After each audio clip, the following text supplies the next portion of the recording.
Salam di dalam kasih Tuhan Yesus Kristus untuk saudara-saudaraku sekalian.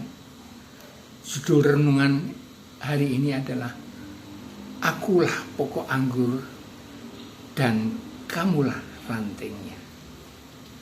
Firman Tuhan yang mendasari dari Injil Yohanes pasal 15 ayat 5 yang demikian bunyinya.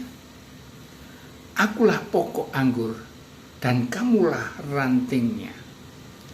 Barang siapa tinggal di dalam aku dan aku di dalam dia, ia berbuah banyak. Sebab di dalam aku, kamu di luar aku, kamu tidak dapat berbuat apa-apa. Di luar Yesus, kita tidak akan berbuat apa-apa. Kita tidak bisa berbuat apa-apa. Nah, yang pertama, makna, poin-poin penting daripada firman Tuhan itu apa? Yang pertama, Tuhan Yesus adalah sumber hidup kita, kekuatan, kasih kita, hikmat.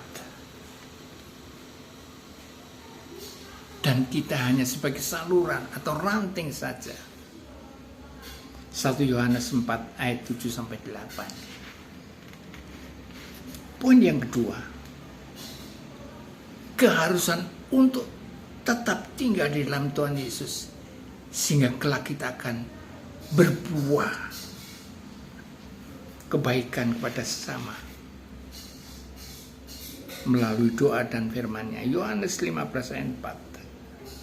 Poin yang ketiga, tujuan hidup kita ini, kalau Tuhan Yesus selalu ada, itu bisa membuktikan karakter yang berbuat baik kepada sesama kita. Galatia 5 ayat 22-23. 4. Proses pembersihan ini adalah kesulitan-kesulitan, kegagalan-kegagalan, penderitaan-penderitaan. Itu adalah proses pembersihan. Dan kita hanya bisa berserah. Silakan Tuhan. Dengan rendah hati.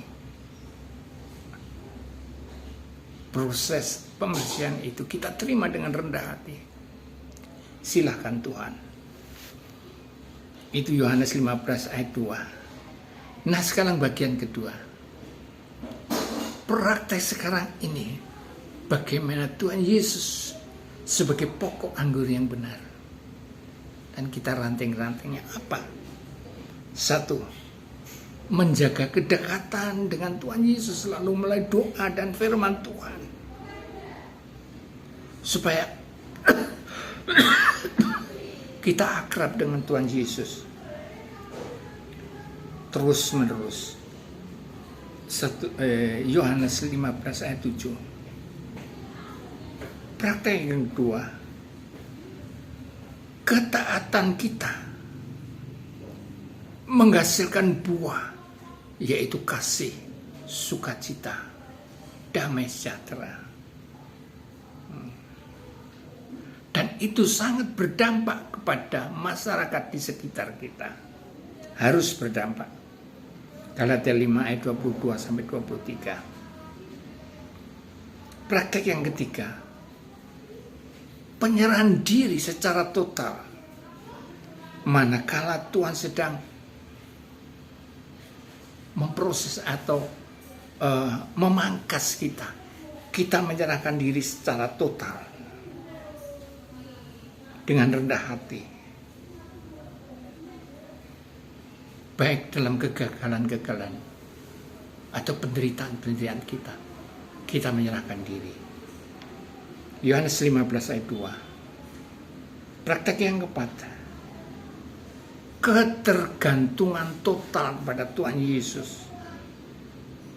Karena kita tanpa Tuhan Yesus, kita tidak bisa berbuat apa-apa.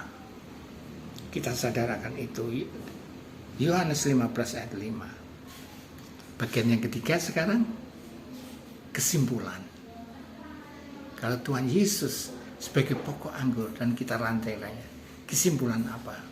1. Tanpa Tuhan Yesus kita adalah nol besar. Yohanes 15 ayat 5. Kesimpulan yang kedua, sadar bahwa di dalam Tuhan Yesus yang tidak ada batasan, sedang manusia ini ada batasnya. Kalau Tuhan Yesus itu bebas, tidak terbatas, baik ruang gerak atau waktu. Tidak. Kita harus sadar bahwa kita ini sangat terbatas. Matius 19 ayat 25. Kesimpulan ketiga, keberhasilan itu manakala kita tetap di dalam Tuhan. Kasih karunia mengalir. Nah, kalau kita berhasil tapi di dalam Tuhan, itu tidak berarti sama sekali dalam kekekalan. Ya berhasil, tapi itu berkat dari dunia atau berkat dari iblis. Bisa juga berhasil. Tapi keberhasilan yang benar itu manakala kita dekat dengan Tuhan, maka ada kekekalan. Nah, itu yang penting. Kesimpulan yang keempat,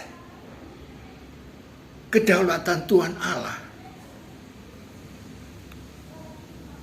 itu tetap manakala kita tinggal menempel terus ke dalam Tuhan Yesus.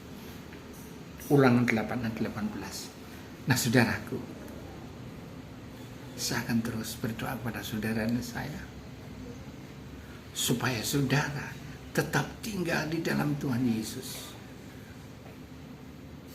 Kalau kita tinggal menempel terus dalam Tuhan, maka Yesus tinggal di dalam kita. Sehingga bukan aku lagi, tapi Yesus yang lebih besar. Saudaraku, Immanuel. Amin.